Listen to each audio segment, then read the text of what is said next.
എൻ്റെ എല്ലാ കൂട്ടുകാരോടും എല്ലാ സഹോദരങ്ങളോടും ഞാൻ എറണാകുളത്തുള്ള ആർച്ച് ബിഷപ്പിൻ്റെ കീഴിലുള്ള ഒരു റെസ്റ്റോറൻറ്റ് അല്ലെങ്കിൽ ഒരു ടീ ഷോപ്പ് ആർച്ച് ബിഷപ്പിൻ്റെ ബാക്കിൽ പ്രവർത്തിക്കുന്നു. അതിൻ്റെ അവിടെ ഞാൻ ഒരു ചായ, അതായത് ഒരു കഫ്റ്റീരിയ പോലത്തെ ഒരു സംഭവം, ചായ സ്നാക്സ് അങ്ങനെയുള്ള സംഭവം. അപ്പോൾ അവിടെ ഓൾറെഡി ആ ഷോപ്പിൻ്റെ 3 സൈഡിലായിട്ട് എഴുതി വെച്ചിട്ടുണ്ട്, ബില്ലടച്ചിട്ട് സാധനങ്ങൾ വാങ്ങിക്കാൻ പാടുള്ളൂ, ബില്ലടച്ചിക്കാതെ സാധനങ്ങളൊന്നും അവർക്ക് അവിടെ നിന്ന് തരില്ല എന്നാണ് എഴുതി വെച്ചേക്കുന്നത്, സ്റ്റിക്കർ എഴുതി ഒട്ടിച്ചിട്ടുണ്ട്. എന്നാൽ ഞാൻ പല ഹോട്ടലുകളും കണ്ടിട്ടുണ്ട്. ആ ഹോട്ടലുകളൊന്നും ആ സ്ഥലത്തും ഇങ്ങനെ ചില സ്ഥലങ്ങളിൽ മാത്രമേ ഉള്ളൂ ഇങ്ങനെ ബില്ലടച്ചിട്ട് ഇത് എന്ന് എഴുതി വെക്കണം. ഇവിടെ അതായത് എറണാകുളം ആർച്ച് ബിഷപ്പ് എന്ന് പറയുന്നത് നമ്മുടെ ക്രിസ്ത്യൻ സംവിധാനത്തിൻ്റെ കീഴിൽ പ്രവർത്തിക്കുന്ന ഒരു സ്ഥാപനമാണ് ഈ പറഞ്ഞ എറണാകുളം ആർച്ച് ബിഷപ്പ് എന്ന് പറയുന്നത്. അതായത് കാത്തലിക് സഭകളുടെ മെയിൻ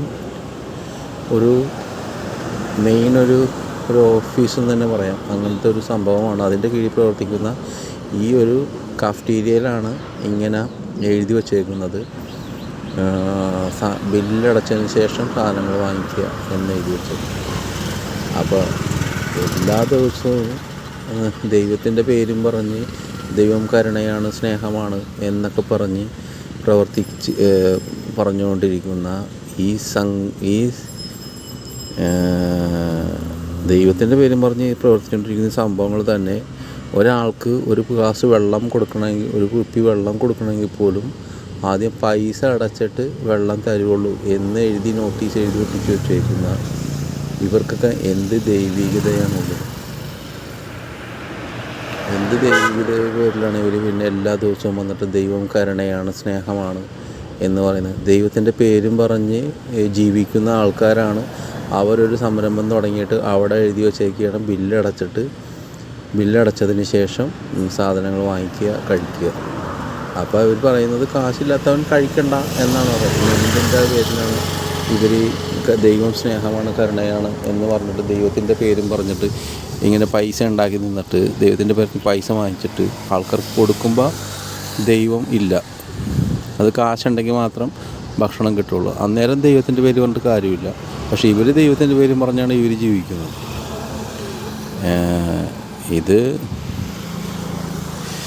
ഇത് പറയുമ്പോഴും ഇത് കാണുമ്പോഴും എനിക്ക് നമ്മുടെ ബൈബിൾ വചനത്തിനകത്ത് വെളിപാട് പുസ്തകത്തിൽ അന്ത്യന്യായവിധിയിൽ യേശു ക്രിസ്തു പറയുന്നുണ്ട്, കോലാടുകളെയും ചെമ്പരിയാടുകളെയും വേർതിരിച്ച് മാറ്റി നിർത്തിയിട്ട് അതിനകത്ത് ഒരാടുകളെ വിധിക്കുന്നത്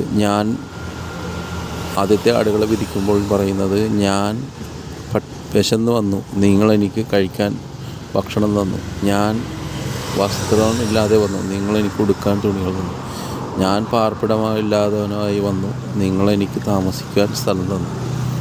അപ്പോൾ അവർ ചോദിക്കുന്നു, കർത്താവ് ഇതൊക്കെ എപ്പോഴാണ് ഞങ്ങൾ നിങ്ങൾക്ക് ചെയ്തതെന്ന് ചോദിക്കുമ്പോൾ, നിങ്ങൾ അപരന് ചെയ്തു കൊടുത്തത് എനിക്ക് തന്നെയാണ് ചെയ്തു തന്നത് എന്ന് കർത്താവ് പറഞ്ഞ് അവരെ നിത്യജീവനിലേക്ക് പ്രവേശിപ്പിക്കും. അത് കഴിഞ്ഞ് ഒരു കർത്താവ് പറയുകയാണ്, ഞാൻ വിശന്നു വന്നു, നിങ്ങളെനിക്ക് കഴിക്കാൻ ഭക്ഷണം തന്നില്ല, ഞാൻ വസ്ത്രമില്ലാതെ വന്നു, നിങ്ങളെനിക്ക് ഉടുക്കാൻ വസ്ത്രം തന്നില്ല, ഞാൻ പാർപ്പിടമില്ലാതെ വന്നു, നിങ്ങളെനിക്ക് താമസിക്കാൻ സ്ഥലം തന്നില്ല. അപ്പോൾ അവർ ചോദിക്കുന്നു, കർത്താവ് എപ്പോഴാണ് ഞങ്ങൾ നിങ്ങൾക്ക് തരാതിരുന്നത്? നിങ്ങൾ അപരന് ചെയ്തു കൊടുക്കാത്തത് എനിക്ക് തന്നെയാണ് ചെയ്തു തരാതിരുന്നത് എന്നാണ് അതിനകത്ത് പറയുന്നത്. അപ്പോൾ ആ പ്രവൃത്തി ചെയ്തവരെ നിത്യദണ്ഡനങ്ങളിലേക്കും നിത്യമായ പീഡനങ്ങളൊക്കെ ഏൽപ്പിച്ചു കൊടുക്കും എന്നാണ് അതിനകത്ത് പറഞ്ഞിരിക്കുന്നത്. ആ വചനമാണ് എനിക്കിത് കണ്ടപ്പോൾ ഓർമ്മ വന്നത്. ഇതെല്ലാം നാളെ ഈ ദൈവത്തിൻ്റെ പേരും പറഞ്ഞ് നടക്കുന്ന ഈ സാധനങ്ങളൊക്കെ എല്ലാം ഒരിക്കലും കെടാത്ത ഗന്ധകത്തിലേക്ക് എറിയാനുള്ളതാണ് എന്നുള്ള കാര്യം എനിക്ക് ഓർമ്മ വന്നു. ഇതിൽ നിന്ന് മനസ്സിലാവുന്നതാണ് കാര്യം. ദൈവത്തിൻ്റെ പേരും പറഞ്ഞ്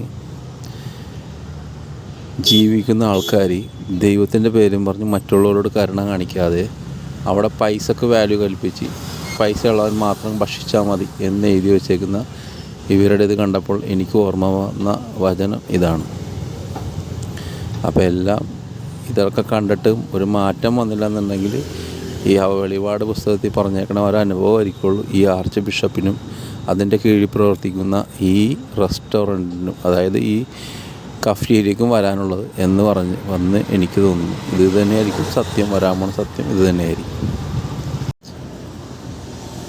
പിന്നെ ചിലപ്പോൾ ഇവർക്ക് പറയാം, ഞങ്ങൾ അങ്ങനെ എഴുതി ഒട്ടിച്ചിട്ടുണ്ടെങ്കിലും കയ്യിൽ കാശില്ലാതെ വരുന്നവർക്ക് ഞങ്ങൾ കൊടുക്കുന്നുണ്ട്, അത് നിങ്ങൾ അറിയുന്നില്ല എന്ന് പറയും.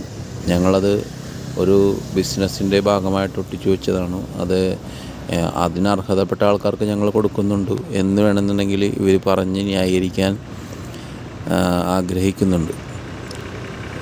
അതിനകത്ത് എനിക്ക് പറയാനുള്ളത്, ഒരു കയ്യിൽ കാശില്ലാത്തവന് വിശന്ന് കഴിഞ്ഞാൽ അവൻ്റെ അഭിമാനം താഴ്ത്തി വെച്ചിട്ടണം അവൻ കൈ നീട്ടാനായിട്ട്.